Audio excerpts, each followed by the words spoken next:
A mente humana guarda segredos que nem sempre percebemos, e quando pesquisadores decidiram testar seus limites, eles descobriram verdades desconfortáveis sobre comportamento moral, autocontrole, agressividade e obediência. Nesta jornada você vai conhecer 10 experimentos psicológicos que mudaram a forma como entendemos a sociedade, revelando um lado oculto de nós mesmos. Descanse o olhar, respire e vamos começar. O primeiro experimento é o de Stanley Milgram, realizado na Universidade de Yale, no início da década de 60. O objetivo era simples, mas devastador. Ele queria saber até onde uma pessoa comum iria ao receber ordens de uma autoridade. Os voluntários acreditavam estar aplicando choques elétricos em outro participante toda vez que ele errasse uma pergunta. A cada erro, os choques aumentavam e a voz do suposto aluno do outro lado da parede gritava, implorava e pedia para parar. O experimentador vestido de jaleco dizia: apenas continue. O experimento exige que você continue, e nada mais. O resultado mostrou que 65% das pessoas foram até o máximo de choque mesmo, acreditando estar ferindo outro ser humano. A análise é perturbadora porque a maioria não aplicava os choques por prazer, e sim por medo de desobedecer. Esse experimento nos revelou que a autoridade disfarçada de legitimidade pode transformar qualquer cidadão comum em alguém capaz de cometer atrocidades sem perceber a gravidade moral de suas ações. O segundo experimento é a prisão de Stanford, conduzido por Philip Zimbardo em 1971. Estudantes saudáveis e inteligentes foram divididos aleatoriamente em guardas e prisioneiros, e então colocados em uma prisão simulada no porão da universidade. O que era para durar 2 semanas terminou em 6 dias. Os guardas começaram a humilhar os prisioneiros e inventaram punições cruéis, e alguns prisioneiros entraram em colapso psicológico. Não houve treinamento para a crueldade, apenas poder e anonimato. A análise revela o fenômeno do papel social. Quando alguém recebe autoridade e barreiras morais são enfraquecidas, surge um comportamento tirânico. Esse experimento destruiu a ilusão de que pessoas más são diferentes de nós. A maldade pode florescer quando o ambiente estimula a hierarquia, desumanização, anonimato e ausência de consequências. O terceiro experimento é o famoso teste do marshmallow criado por Walter Mischel na Universidade de Stanford. Crianças eram colocadas sozinhas numa sala com um marshmallow sobre a mesa e recebiam a seguinte proposta: se você esperar o pesquisador voltar a ganhar 2 marshmallows em vez de 1, era uma observação ingênua da paciência infantil. Mas os resultados mostraram algo maior. Décadas depois, quando os pesquisadores localizaram essas crianças, descobriram que as que esperaram tinham melhores notas, menos problemas de comportamento, maior renda e relacionamentos mais estáveis. A análise aponta que autocontrole e tolerância ao adiamento de recompensas são preditores de sucesso mesmo quando ainda somos crianças. A mente que sabe esperar cria caminhos mais sólidos no futuro.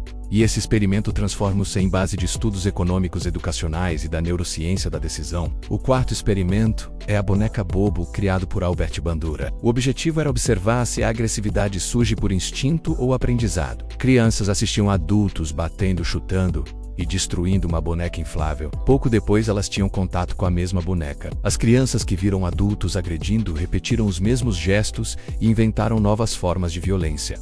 As que não observaram agressões interagiram de forma neutra. A análise revela um princípio brutal. A violência não precisa ser ensinada com palavras. Ela é aprendida pela observação. Bandura mostrou o que o mundo digital comprova hoje. Filmes, séries, jogos, brutalidade pública nas redes sociais e modelos agressivos moldam comportamentos, especialmente nos jovens. Somos seres imitadores e quando a sociedade glamoriza a violência, ela multiplica. O quinto experimento é o da conformidade de Salamanash. Um grupo de pessoas analisava linhas desenhadas numa cartolina para decidir qual delas tinha o mesmo comprimento que outra linha ao lado. A resposta era óbvia, mas o grupo era instruído secretamente a dar respostas erradas. A pessoa real inserida entre eles quase sempre concordava com o grupo mesmo sabendo que estava errada. Quando perguntada, ela dizia que não queria parecer estranha, não queria ir contra a maioria, não queria ser a única discordante.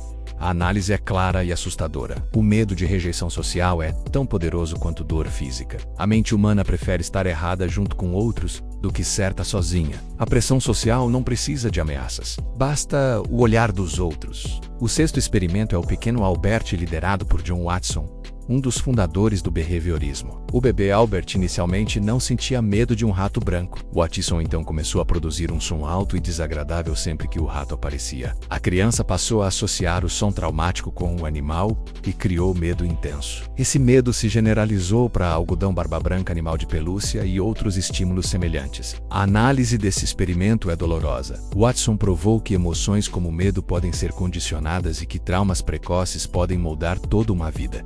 O problema ético é enorme. O bebê nunca recebeu tratamento, nem os pesquisadores tentaram reverter os danos. Mostramos que somos capazes de criar fobias deliberadamente, e que o medo não nasce apenas do perigo, mas da memória emocional. O 7º experimento é o placebo, que não foi criado por um único pesquisador, mas consolidado por estudos clínicos ao longo de décadas. Quando um paciente recebe um medicamento falso, mas acredita que é real, seu corpo responde como se fosse verdadeiro. Pressão arterial melhora dores, diminuem sintomas, desaparecem e até marcadores fisiológicos se alteram. A análise é extraordinária.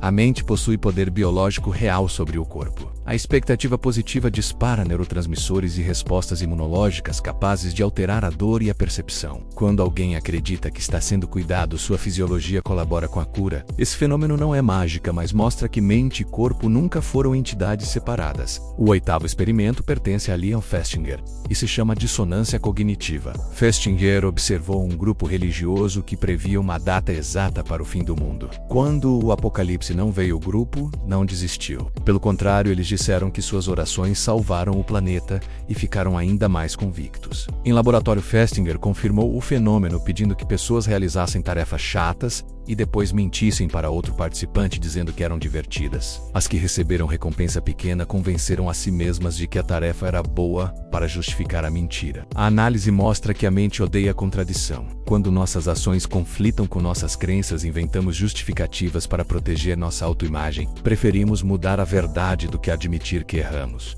O 9º experimento é o efeito espectador, estudado por Darley e Latané depois do caso de Kitty Genovese em Nova York, onde dezenas de pessoas ouviram uma mulher ser atacada e quase ninguém tentou ajudar. Os pesquisadores simularam situações de emergência e descobriram que quanto maior o número de testemunhas, menor a chance de alguém agir. O indivíduo pensa: alguém vai ajudar, não sou responsável. A análise demonstra que responsabilidade se dissolve no grupo. Em multidões, a compaixão diminui e a indecisão coletiva paralisa. Isso explica por que cenas públicas de violência, abandono e acidentes muitas vezes são apenas filmadas e não socorridas. O 10º experimento não é uma experiência única, mas um modelo de autoconhecimento, conhecido como Janela de Johari, criado por Joseph Luft e Harrington Ingham. Eles mostraram que todo ser humano possui 4 áreas: o eu público, que você sabe e os outros também sabem; o eu privado, que só você conhece; o eu cego, que os outros percebem, mas você não percebe; e o eu desconhecido, que ninguém conhece. Pesquisas demonstraram que quando pessoas recebem feedback adequado,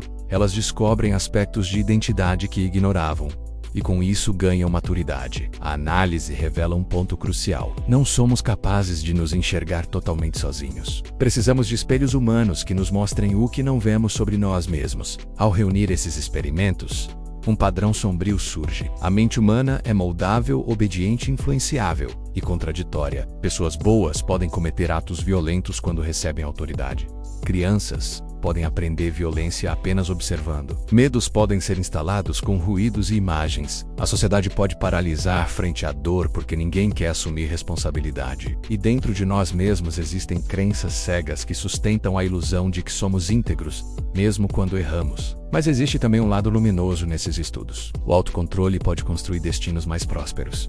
A expectativa positiva pode curar. O feedback honesto pode expandir nosso autoconhecimento. E quando decidimos enfrentar a pressão social, podemos impedir injustiças silenciosas. Esses experimentos não foram criados para destruir a humanidade, mas para revelar o terreno oculto da mente. Ao compreendê-los, podemos quebrar padrões que nos prendem. Quando alguém disser continue, pare e questione. Quando todos fizerem igual, ouse pensar diferente. Quando sentir medo, pergunte de onde ele nasceu. Quando vir alguém sofrendo, lembre-se de que sua ação individual importa. E quando acreditar que não tem controle, lembre-se dos marshmallows. A vida recompensa quem sabe esperar e principalmente quem sabe pensar.